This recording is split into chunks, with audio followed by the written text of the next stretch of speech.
Hey, coucou tout le monde. J'espère que vous allez bien. Moi, je vais très, mais très, très, très, très bien.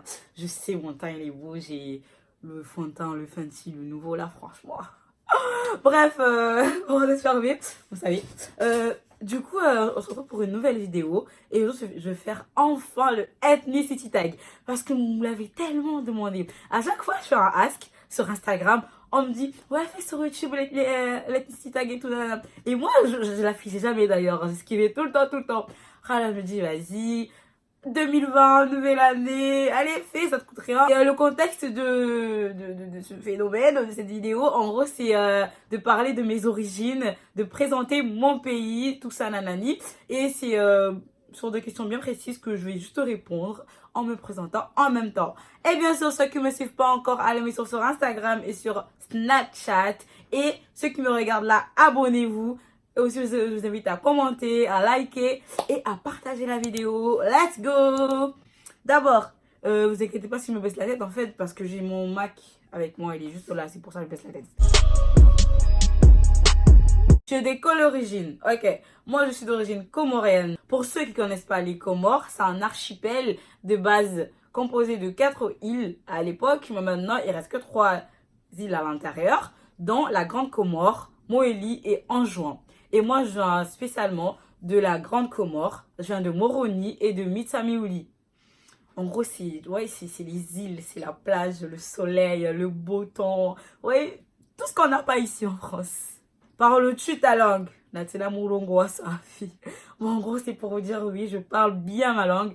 Je pense, hein, parce que... Ouais, mais je parle ma langue. Je suis née là-bas, je suis venue en France en 2016, donc forcément, oui, je sais parler ma langue. Et je parle couramment ma langue, d'ailleurs. Mais par contre, ça vous arrive, vous, mais des fois, t'as envie de... Genre, quand je parle ma langue et tout, des fois, je vais dire un truc, et bim, j'oublie le nom comorien. Alors que je suis sûre que je le connais, vous voyez. Mais je pense que ça arrive à tout le monde, genre, je sais pas pourquoi ça fait ça. Mais genre des fois, ça me fait tout le temps ça. C'est quoi ton plat préféré?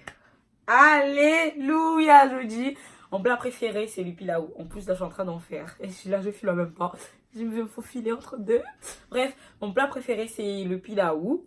Et en fait, c'est quoi? C'est le riz. Il est mélangé directement avec la sauce et la viande, le poulet. Et c'est trop bon. Et genre, parce que nous, j'ai l'impression que nos épices, c'est un peu les épices indiennes un peu. Et c'est trop bon, je vous jure. Une personne qui a jamais mangé du pilaou, il a raté quelque chose dans sa vie. En plus, ça se mange bien avec un truc qu'on appelle nous du kachumra ou bien du rougaï. Et waouh, ce truc-là, c'est une merveille. C'est trop bon, c'est trop bon. J'aime aussi un truc qu'on fait chez nous, on appelle le mtsololi. Ah, j'aime trop, trop. En gros, on met des bananes avec le poulet, avec beaucoup de tomates et beaucoup d'eau. C'est comme une soupe, c'est tarpin bon, je vous jure.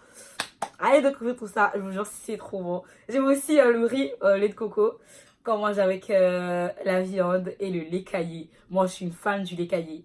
Là, je dis ça, tu vois, que de riz là en fait. Ouais, j'assume, j'aime trop le riz. Du coup, forcément, il y aura beaucoup de riz dans dans mes plats recommandés. Mais c'est mes plats préférés et je l'assume pleinement d'ailleurs. Voilà.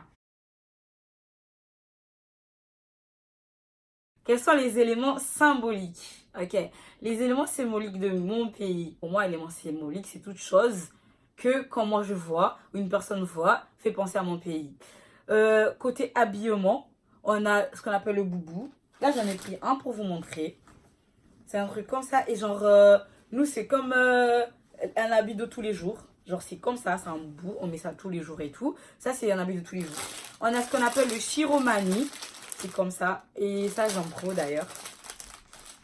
Je sais pas si vous avez vu, mais j'avais mis une photo où je portais une robe rouge et tout. Tout me demandait vient d'où mon tissu. En fait, c'est un chiromani rouge de base. Voilà. Et ça, c'est en noir et c'est trop beau.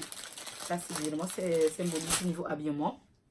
Il y a aussi un salouva, mais je sais pas si sont passés où mes salouva. J'aurais bien aimé vous en montrer. En plus, j'en ai, mais je sais pas si sont passés où. Bref, j'aurais bien aimé vous en montrer. Il y a aussi le hijab, mais en fait, genre, pour nous, c'est symbolique. Parce qu'on en porte tout le temps, maintenant, même dans les écoles, c'est vraiment rentré dans les mœurs que, ouais, nous, on en porte tout le temps. Donc, pour moi, c'est symbolique. Et le châle sur la tête. Et le châle sur la tête, genre on appelle ça le laisseau. Et pour moi, c'est vraiment symbolique chez moi. Donc, ouais. Et sinon, côté garçon, il y a les trucs pour les mariages et tout. Ah, aussi pour les filles, on a le sari, le subaya. J'ai des photos pour vous montrer parce que moi, genre, je peux pas en porter. Parce que, genre, dans ma famille, quand t'es pas encore marié, tu peux pas en porter. Donc, voilà. Mais du coup, j'en ai pas sur moi. Mais je cherche des photos pour vous montrer. Je pense que vous le connaissez parce que c'est vraiment populaire. Et du coup, chez les garçons, c'est des trucs, c'est le camis, le bonnet religieux ou pas. Il y a aussi quoi? Il y a un truc là, Bushuti, Dagla, Juba. C'est des trucs, ben. Normalement, j'en reporte surtout dans les mariages et tout. Bref, des trucs comme ça. Ça, on a notre drapeau. C'est un élément vraiment symbolique. C'est très symbolique, bien sûr. C'est vraiment symbolique, le drapeau. Puis, il y a aussi la langue. Pour moi, c'est vraiment important de dire que la langue, elle fait partie des trucs symboliques d'un pays. Et il y a beaucoup de gens qui demandent, vous parlez quelle langue au Comores? Ben, le comorien, merci beaucoup. Ouais, après, c'est compréhensible. Mais oui, on parle le comorien. Et en gros, le comorien, c'est un mélange de plusieurs langues à l'intérieur. Et ce qui est dans le comorien, de toute façon, ça choque personne. Parce que c'est les îles. Donc, c'est un endroit où vous allez trouver beaucoup d'ethnies, entre guillemets. Du coup, genre, la langue, elle est vraiment mélangée. Et aussi, comme élément symbolique de nos îles, c'est le paysage. Franchement, les Comores, c'est trop beau. Les Comores, c'est trop beau. Il fait un temps ouf. Il fait un temps, genre, même quand il pleut, c'est beau, quoi. Genre, c'est pas comme ici quand il pleut, oh, c'est dégueulasse, quoi, tu vois. Mais genre, au Comores, c'est tarpin beau, genre, il n'y a pas de Golden Hall, genre, c'est Golden Day tous les jours, tu vois ce que je veux dire? Genre, c'est tarpin beau, notre pays, genre, j'ai pas vraiment le mot. Parce que déjà, si on passe à travers les plages, on a des plages, c'est machallah. Enfin, déjà, je viens de Mitsamouli, donc là-bas, on a des belles plages. Chez Kachideni, il y a des belles plages. Itsandra, il y a des belles plages. Chomoni, des belles plages. Et il y en a v'là, v'là. Et en juin, je viens de partir en juin. Par contre, c'est ça que je regarde tout le temps. En fait, je connais pas mes îles. Je suis pas vraiment partie, donc je connais pas. Mais je sais qu'il y a des belles plages et tout. Genre, on voit, je cherche des vidéos, des photos, vous montrer et tout. Franchement, c'est trop beau, les Comores. Il y a aussi le Kartala. Parce que déjà, quand tu apprends l'histoire des Comores, ça va commencer par là. Genre, en plus, c'est le seul volcan qui est resté actif. Alors que de base, c'est des îles d'origine volcanique, nanana. Donc, franchement, c'est vraiment symbolique. C'est partie des grands cratères volcaniques qui existent dans l'océan Indien. Donc, ouais, franchement, pour moi, c'est symbolique, quoi, vous voyez. Et il y a un truc, peut-être pour vous, ça va vous choquer. Mais moi, dans les éléments symboliques, on doit citer le handa. C'est quoi le handa? C'est le grand mariage chez nous. C'est vraiment symbolique parce qu'on ne le fait pas comme tout le monde le fait. Du coup, c'est rentré dans nos mœurs. Et pour moi, c'est vraiment symbolique. Ça... Genre, même quand on va dans les mariages des autres, on se dit ah non, genre, c'est pas comme nous, quoi. Du coup, ouais, ça nous ressemble. Voilà, on est beau, on est belle. Et c'est justement lors des grands mariages qu'on porte nos tissus traditionnels et tout. Et c'est bien. Nous avons aussi le lac Salé, mais franchement, il y a une histoire toute derrière le lac Salé et tout. Et franchement, on allait passer la nuit. Sinon, on a aussi le Msinzanu. C'est un masque qu'on a chez nous, traditionnel, qui fait des effets franchement trop bien pour la peau et tout. Quand est-ce que tu étais pour la dernière fois à ton pays? Je t'ai dit, moi, je suis née là-bas, j'ai grandi là-bas. Je suis arrivée en France en 2016. Et oui, j'étais mineure quand je suis arrivée. Mais j'ai grandi là-bas et déjà, c'est beau.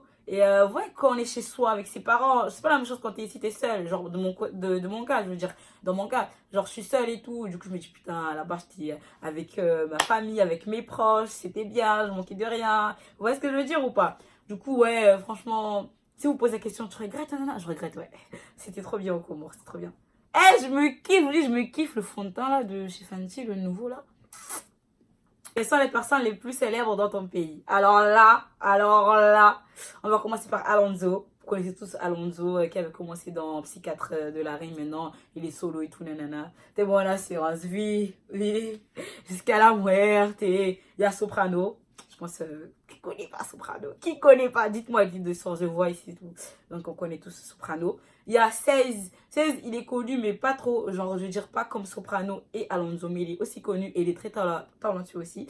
Il va même sortir un nouveau projet intitulé Bleu, je sais que c'est bleu, bref. Mais j'ai écouté. Alors, son préféré, c'est Ghetto. Donc, allez écouter, vous n'allez pas regretter. On a REDK, on a The Guerre, on m'a dit aussi c'est en comorien. On a des membres de la 4 on a Rof. on a Sultan, et on a plein d'autres que j'ai oubliés. Mais ouais, il y en a vraiment beaucoup. Mais après, ça, je parlais des gens célèbres, mais genre qui sont aussi connus en France et à l'extérieur et tout. Mais sinon, on a nos chanteurs célèbres locaux. Comme Tchekamsi, Daddy Bouslim, lui j'aime trop ses chansons d'ailleurs. Il y a Shamsia Sagaf, elle, je pense tout le monde l'aime, tout le monde la connaît, ouais. Il y a Zenaba Ahmed, vous voyez, genre, c'est des chanteurs locaux qui sont, pour nous, c'est des célèbres. Il y a Salim Ali Amir d'ailleurs, vous voyez. Voilà, bref. Aimes-tu ta culture? Si oui, pourquoi? J'aime ma culture. Pourquoi tu dis que tu aimes ta culture? Alors que tu as fait une vidéo, nanana. Je sais, j'anticipais, vous allez dire ça, bref. J'aime ma culture parce que déjà en fait notre culture comorienne elle est vraiment imprégnée genre de tradition mais musulmane, vous voyez, et comme c'est notre religion je pense que ça nous ça nous ramène toujours à notre religion, du coup à faire des bonnes choses. C'est pour ça que j'aime beaucoup j'aime beaucoup ma culture, vous voyez. Et notre culture genre il faut vraiment du respect envers les grands, il faut être généreux. Je dis pas que tout le monde l'est ou bien tout le monde le fait, mais c'est les bases de notre culture, vous voyez. Et c'est les bases vraiment de ma religion en même temps. Du coup, pour moi, c'est plus que bénéf et c'est pour ça que j'aime ma culture. Qu'aimerais-tu changer dans ton pays? La seule chose que j'aurais aimé changer dans mon pays, je pense, c'est plus le système politique, tout ça, la distribution, le niveau des ménages, tout ça, les retraites, tout ça. En vrai, il n'y a pas. Et ça, j'aurais aimé que ça change. Si je pouvais, je changerais. Hein. Genre, pour que les Comoriens puissent accéder à des aides, ceux qui en ont besoin, et ceux qui en ont pas besoin puissent en donner, en fait. C'est ça. C'est ça qui manque aux Comores. Du coup, c'est ça que je peux changer aussi. Et ça, c'est une mentalité qui, pour moi, en fait, elle y a depuis longtemps. Et si ça change, je pense que le pays évoluerait. Parce qu'il y a beaucoup de gens qui viennent, qui font leurs études et qui excellent vraiment dans leurs études, mais ils se disent, de toute façon, si je suis aux Comores, je vais travailler comment alors que les gens, ils sont là, ils ne veulent pas partir à la retraite. Ou bien les gens qui obtiennent des boulots, c'est toujours pas de manière normale. Vous voyez ce que je veux dire ou pas? Du coup, c'est ça qui bloque. Et je pense que si cette façon-là d'agir changeait, genre même le pays allait changer. Pour moi, c'est la seule chose qu'on devrait changer. Qu'est-ce qui te fait le plus penser à, genre, aux Comores dans ton environnement? Dans mon environnement, ce qui me fait passer aux Comores tout le temps, bah, c'est ma famille, ouais, genre... mais des fois, bien sûr, ça des bizarres, mais genre, ouais, je suis en Bretagne, et du coup, il pleut tout le temps. Et plus il pleut, plus je pense à mes îles. Mais je me dis, qu'est-ce que je fais ici, bordel de merde? Je vous jure. Voilà, parce que moi je suis seule, vous voyez, et du coup, quand je vois des gens avec leur famille et tout, ça me fait trop penser à chez moi. J'ai envie de rentrer des fois, nanani. Je suis triste. Non, je rigole. Mais ouais, sinon, il n'y a pas vraiment des choses qui ont pensé. À part ça, je pense que c'est juste ça, mais sinon, au calme. Quelle est ta chanson préférée et artiste préféré? Je pense que l'artiste préféré, c'est Shamsia Sagaf. Dans le sens vraiment du nom artiste, hein. Franchement, c'est Shamsia Sagaf. Et ma chanson préférée, c'est une chanson d'elle intitulée Moana. Enfin, je vais la trouver, je pense.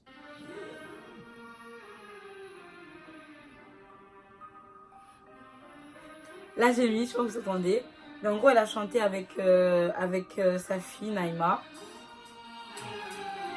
Et c'était une chanson dédicace entre mère et fille. C'est une chanson dédicace entre mère et fille. Et là, quand ça l'écoutait, déjà, je suis déjà émerveillée. Et en gros, elle est trop bien, elle est douce, elle m'apaise. Et je pense à ma mère tout le temps parce que, genre, on l'écoutait vraiment et je voulais s'écouter. Et en gros, le titre, c'est Moana, ça veut dire enfant en fait. Gami furahani onahuhunda.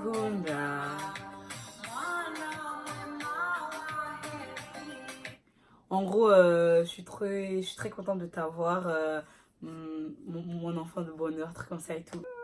Du coup, voilà mes bébés, la vidéo est finie. J'ai fait les petits stick. Enfin, vous la voulez, voilà, je l'ai fait cadeau, prenez.